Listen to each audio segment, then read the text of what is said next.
from sales. I'd like to first say that you're not going to see glitz here, so please don't expect it. I'm not an entertainer nor an actor. I've created this video as a tool designed to educate people about a business concept that works, for people who are willing to put 100% of themselves into something. See, it takes 200% to be successful in business. 100% must come from you. 100% must come from the business vehicle that you've chosen. Business vehicle meaning how you earn your living, how you support your family. I've seen people who relentlessly pour 100% of themselves into a business vehicle, profession, or job, but that vehicle doesn't have the capability to give back 100%. The mechanics of wealth are just not there. But no one has ever fully explained to you why it doesn't work and why it's a waste of your valuable time if your goal is financial success. This video is for the person who is willing to put in their 100%. They're only lacking the right business vehicle, the explanation of why it's right, and the evidence that it does in fact work. Even though I say you must put in 100%, that doesn't mean that you have to work it full time. I didn't. That doesn't mean you have to sacrifice your family time, nor does it mean you have to have prior experience. I didn't. What you'll learn right here has allowed me to build a $25 million company. Now, a $25 million company has certainly been done before. However, this was done where no employees were required. No accounts receivable, no accounts payable, no overhead, and very little inventory. Recently, I said those words to a business owner who said back to me, "Sounds too good to be true." My response back to him was, "Is that a good enough reason to stop looking?" He paused for a couple of seconds and he said, "That wouldn't be very smart, would it?" What I suggest you do is not just watch this information, but study it. What I want to do first is create an equal playing field between people who know how to evaluate a business and those who don't. Because me explaining this business wouldn't be very effective until you understand how to place value to a business. The simplest thing for someone to do when they don't understand something is to go, it doesn't work. The way I'll accomplish this equal playing field is to give you 4 main principles to look for in a business. Number 1 is a huge expanding market. If you were the best vinyl record producer in the world, would it matter today? No. It doesn't matter how good you are in an industry that's eroding. Number 2 is a unique and consumable product. I'll cover unique first. If you don't have a unique product, then you compete on price and convenience. Who has the best price? Who's closest to the customer? Yet if you have uniqueness, then people must come to you. Next is consumable. If you have a non-consumable product, you're basically unemployed until your next sell. You want the repeat sales of consumable products. Whether it's every time someone picks up the telephone, connects to the internet, renews a membership, turns on electricity, or gets to the bottom of a box or a bottle, you want those repeating commissions because it can pay you again and again. Number 3 is timing. Primarily here I'm talking about trends and timing. During all cycles of the economy, there are people who are making money and losing money. The makers are the ones in front of large trends. The losers disregard trends. How do you get in front of large trends? You study what creates them. Without any hesitation, in today's society, it's the baby boom generation that creates the largest trends. The baby boomers are a group of babies born between 1946 and 1964. There were 76 million of them born in the United States, 1 billion of them worldwide. Why is this group so talked about? They're 1/3 of the U.S. population and control 65% of all the money. I've likened the magnitude of all those babies to a basketball moving through a garden hose. They reshape every industry they go through. See, if you can predict where this basketball is going down the garden hose, you possess the ability to make fortunes. I want to give you some historical examples of the obvious buying patterns of these boomers. It started with a company called Gerber back in 1940, who were barely known. But by 1955, just 10 years after the boomers were born, they had sold 1.8 billion jars of strained baby food. As the boomers took their first steps, it was Buster Brown and Kenny Shoes. When the boomers went out to play, Mattel and Hasbro got rich providing toys to this young group. In 1957, we built more elementary schools in the U.S. in 1 year just to handle the overflow than we did in any 12-year period before or after. As the boomers went through their teens, Dairy Queen, McDonald's, Kentucky Fried Chicken became billion-dollar companies feeding the boomers. When the boomers moved through their 20s and 30s, which was in the mid-70s, what was the industry to be in? Real estate. Why? Because the boomers had heard from their parents one time too many, as long as you're living under my roof, you'll do as I say. So they wanted their own roof. which created a 15-year real estate boom. And people are still talking today about the great time frame to be in real estate. Then what happened to the real estate market in the late 80s? It began its decline. Why? The basketball had moved through the real estate industry. Another example of this is the U.S. stock market. Several years ago, I heard a stock market analyst speaking on the radio saying that he just couldn't believe the stock market had a 15-year rise. Notice the number 15 years keeps coming up. Anyone with a good understanding of the baby boomers could have seen this coming and profited from the recent stock market activity. Why does this 15-year number keep coming up? Because the baby boomers were born between 1946 and 1964. And so 18 years separates the front edge from the back edge. A very important number for you. If you look for trends on the front side of the basketball, you get the full 18 years for your products to be popular. That's the reason you study the nose of the basketball. So your business, no matter what your business is to be looking at what industries are expanding or which industries are about to expand. You shouldn't care how long you've been doing something or how long you've been in school to learn something. Are you in front of trends or not? Don't have a loyalty to something just because you've been educated in it or doing it for a long time. So looking at the current trends, we basically got 1 billion people who are in their 50s and 60s. Since that's the case, what business do you want to be in? Let's look at some obvious current and future trends. Health and looking younger are going to be tremendous trends. The boomers do not like what aging is doing to them. So products that fend off aging as well as vanity issues will continue to boom. Businesses that focus on retirement issues will do very well. The crux of it will start with the boomers having enough money to retire. Businesses that offer ways to make money will obviously flourish. Legal matters such as wills and estate planning will become large trends. Efficiencies will also grow. The television was too far away from the couch for the boomers, so they invented the remote control device. Today, they have their entire library of books and music in their cell phones. The boomers have always been enamored with technologies that make life easier. These technologies will actually create industries. For example, the computer created the need for antivirus software. The internet has created a need for identity theft protection and firewalls. But there will be many additional industries created by the computer and internet technologies.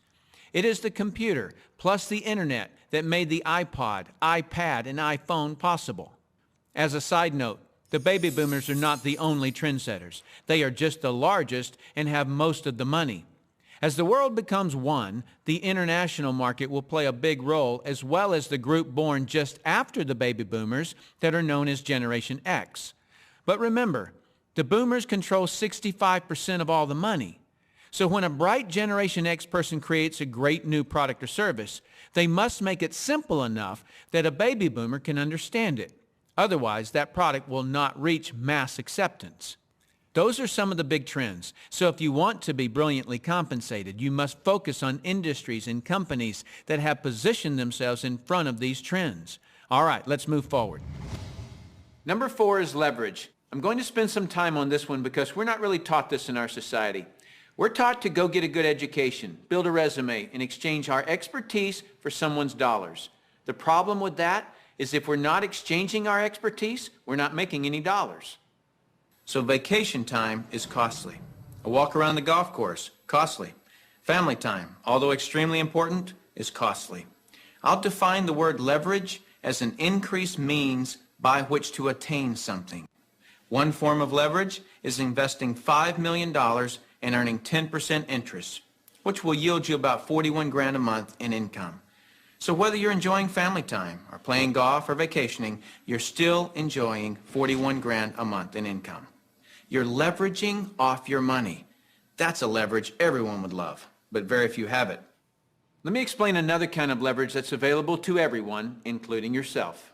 Incidentally, if you get nothing more out of this video than a better understanding of this little simple concept I'm going to explain, you'll have gained something very valuable for watching it. Imagine, if you will, you own a company. You employ just one person, me. I work for 8 hours on Monday. You work for the same 8 hours on Monday that I do. Now listen closely. You get paid on 16 hours worth of work because you take a portion of my productivity as income back to yourself. You're leveraging off my efforts because I'm your employee. So theoretically, the more employees you have working for you, the more leverage you have. However, have you ever had employees? If you have, you know that in theory, hiring employees sounds great, but it's very difficult to reach leverage through employees. I've heard it said that if you have one employee, you have one headache. If you have 100 employees, you run an adult daycare center. And the reason being is this: no employee will ever work as hard for your company as you will, because they don't own it. Here's my rule of thumb for reaching true leverage. If there's one sentence that epitomizes the entire video, it would be this: to have true leverage, you must create a situation where everyone has the same amount to gain. Only then do you have true leverage. Let me give you an example of this type of leverage. Let's say that I'm a real estate broker and I hire an agent named Robert. Robert goes out and sells a building. Robert earns a percentage of the selling price of the building, and so do I, the broker. Why do I, the broker, earn a percentage when it was Robert who sold the building? Well, I did some of the advertising. I trained Robert. I had the initiative to go get my broker's license in the first place. I put up the risk. I did a lot of things. And so it's valid that I, as the broker, earn my money. But Robert doesn't work for me as an employee. He's an independent contractor. He just hangs his real estate license on my wall. My point here is the broker and the agent have the same amount to gain from the sale of the home. It is totally in the agent's interest to earn more money, which is a form of leverage for the broker. There is a flaw in this leverage situation that I've shown you, and it's this: the broker can have multiple agents, but the agents cannot. The broker has leverage, the agents don't. Until the agents do what most brokers dread. What happens when I, the broker, have been real effective at teaching Robert to be a good agent? What's Robert going to want to do in a couple of years? Be his own broker, right? Is this good for me, the broker? No, because as soon as he becomes a broker, two bad things happen to me. Number one, he breaks away from me and I lose him as an income source. And two, worse than that, he's now my competitor that I trained. He knows all my good stuff. By the way, this doesn't just happen in the real estate industry. It happens in practically every industry. Have you ever heard the expression, "I'm just going to work there for experience"? What does that mean? It means I'm going to strip them of their knowledge and then go do it myself. If you're a business owner, how many people have you trained who are no longer working for you? How many people have you trained to be your competitors? Well, this gets worse. Let's say that Robert is now a broker right down the street. What will he do now that he's a broker? He'll go out and hire his own agents. And let's say one of those agents is Linda. Linda also eventually wants to be a broker. So she becomes a competitor to me that I indirectly trained, as well as Robert, who I directly trained. And this continues on and on. I actually created a chain of competitors that I trained. What if we did a whole paradigm shift? Here's where this becomes brilliant. Let's say instead I'm going to empower Robert to become a broker. I want him to become a broker from day one. See, the only way that you or I can retain a leader is provide him or her with the same opportunity for growth that we have. Hence, an opportunity where everyone has the same amount to gain. So from day one, I'm going to encourage Robert to be a broker. And when he does, he doesn't break away from me and become my competitor. He shifts from agent to broker, which now allows him to sponsor his own agents. Now, to create an incentive for me, the broker, to always help Robert and his agents, I'm still going to earn a percentage of what he and his agents sell. And shouldn't I? I trained him. I put up the risk and all those reasons I mentioned earlier. Now, the percentage I earn from Robert and his organization should be a lot smaller than when he was an agent, but I should still earn a percentage. That's my incentive to keep working with them. Now, some people look at this and say, gosh, isn't that one of those pyramids? And what's the perception of a pyramid? People at the top making all the money and the people down below do all the work, right? Isn't that the perception of a pyramid? Let me explain why this is not a pyramid and why people at the top don't necessarily make all the money. Let me just make a quick point before I discuss the pyramid issue. It's not the geometric shape that people have a problem with. This geometric shape is probably the shape of your family tree, the shape of our government. To the architect, it's the strongest structure known to man. Every organizational structure in the world is this shape. So the shape isn't the problem. However, that perception, people at the top earn all the money, let me illustrate that for you. Here's a typical corporation. At the top, you have a CEO, which stands for Chief Executive Officer. Does the president earn more money than the CEO? Not normally. How about below the president? Do any of the vice presidents earn more money than the president? No. Let me ask this question, and I want you to really think about it.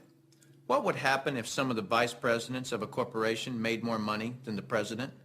Really, what would happen? Talk about total confusion. This whole process is called delegation. Each level of the corporation earns less income. The reason the president can tell the vice president what to do is because they make more money. So the corporate structure is people at the top making the majority of the money, and the people at the bottom do not. The CEO of any corporation earns off the productivity of, or is leveraged off of, everyone in his or her corporation. Whether that CEO personally hired every employee or someone else in the company hires them. So the CEO, and only the CEO, earns on multiple levels of his or her company. And the model that I'm suggesting as being brilliant is where you, the individual, are given that same opportunity to earn on multiple levels of brokers and agents, just as the CEO of a corporation is. From here on, I'll refer to this form of marketing as network marketing. In network marketing, you, the individual, are given the opportunity to earn off the productivity of the people in your organization, whether you personally sponsor them or someone in your organization sponsors them. Remember that I said to reach true leverage, you must create a situation where everyone has the same amount to gain. Well, that's what I just described. Here's what makes the network marketing structure the absolute fairest structure available. In most network marketing companies, everyone can earn a certain number of levels deep of the organization they build.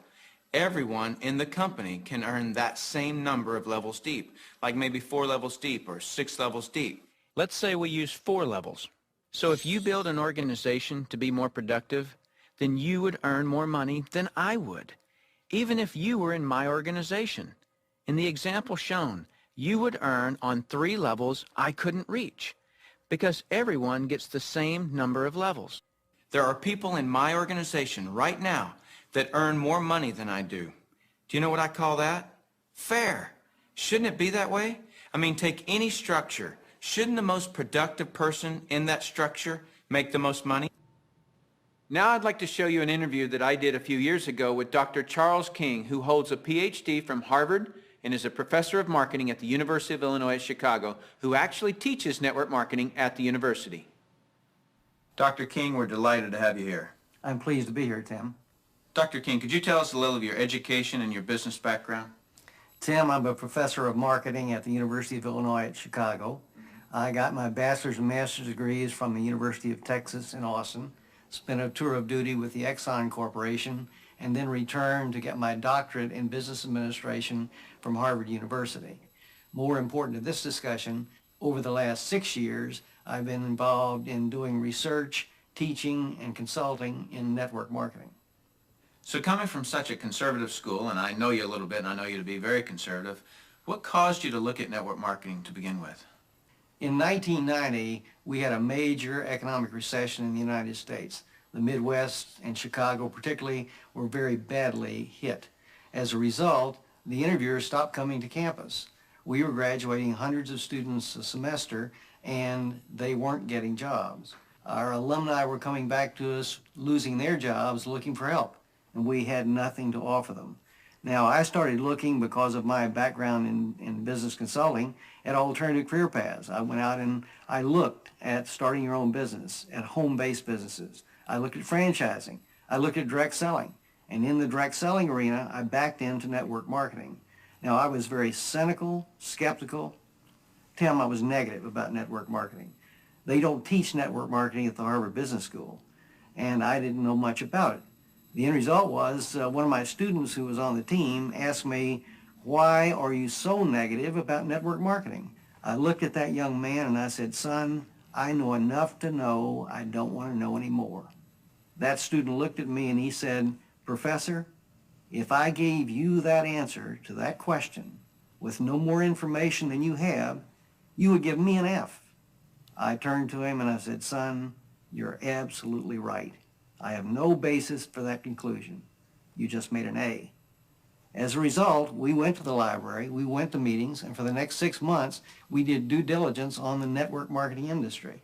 I visited the top companies. I talked to network marketing leaders. I became an evangelist. In 1990-91, we started teaching network marketing in the marketing curriculum at the university. Suppose you run across the super skeptic. What advice do you have for them? Tim, I would recommend they do precisely what I did. I was a super skeptic. I did my due diligence, I investigated the industry, and I drew my own conclusions. I strongly recommend that you do your due diligence and then begin to define precisely what role you want to play in the network marketing industry. Set realistic expectations. If there's a single cause for failure in this industry, it's the get-rich-quick syndrome, thinking that you can come into the industry and make enormous sums of money with no work. I argue, by contrast, that if you set realistic expectations, you develop a plan of action to guide your business development, you can be successful. And that's coming from a Harvard Business School graduate who was a true skeptic, but through due diligence, he learned the truth. Warren Buffett owns a network marketing company. If you don't know who he is, he's typically listed in the top 5 richest people in the world. He created his wealth by investing in and buying the highest quality companies. Why do you think Microsoft or AT&T, Gillette, Colgate, Citibank, IBM, Toyota, Xerox, Texas Instruments, General Motors, General Electric, AOL, Oracle, Sun Microsystems, Coca-Cola, and many others distribute some or all of their products and services through network marketing? They use this method to distribute products because network marketing is a very efficient model to distribute products and services. These large corporations are firm testimony to the industry's success and credibility. This confirms what Professor King was saying about that the industry has come of age and is now a true profession. The reason so many people are coming into network marketing is because people want control of their life. They want a quality of life, and network marketing truly offers that. I hear people all the time complaining that they are too busy or don't have enough time. People act as though time owns them instead of them owning time. Have you ever noticed that there are people who, with 24 hours, earn $10,000 a year? And there are people in the same 24 hours who earn $10 million a year? Let me explain the difference. I've heard people say this phrase, "It's easier to just do it myself than try to get other people to do it." Whenever I hear that phrase, I know that person just nailed their feet to the floor. All they can do is expend their time, not invest their time. Here's a secret. Wealth is hidden from those who must do it all themselves. Wealth exposes itself to those patient enough to train others. When you understand the power of educating and empowering others so that you get more done, you're truly on your way to wealth. Now, with that understanding of the importance of training others so you get more done, look at network marketing, and you'll see why I call it brilliant compensation. In network marketing, what you teach and train others to do is duplicate what you do, which is to find and train others. This is actually multiplying you.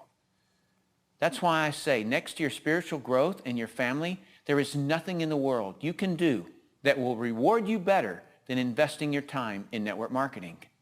I'd like to cover one last thing in closing, which I feel is one of the most important points for you to fully understand the value of network marketing. Let me illustrate something to you that is so profound. What's the maximum number of hours you could work in a day? 24 hours, right? So if you didn't sleep all day, you could work 24 straight hours. What if you didn't sleep for a whole year? You could actually work 8,760 hours in 1 year. But that's the maximum number of hours you could work in a year. I have 56,000 people in my organization worldwide.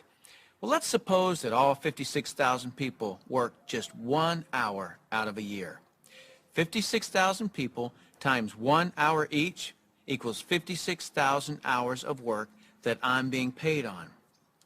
Well, for most people to earn on 56,000 hours of work, they'd have to work for over 6 Years, 24 hours a day without sleep to put in the same amount of hours that I could in 1 hour a year.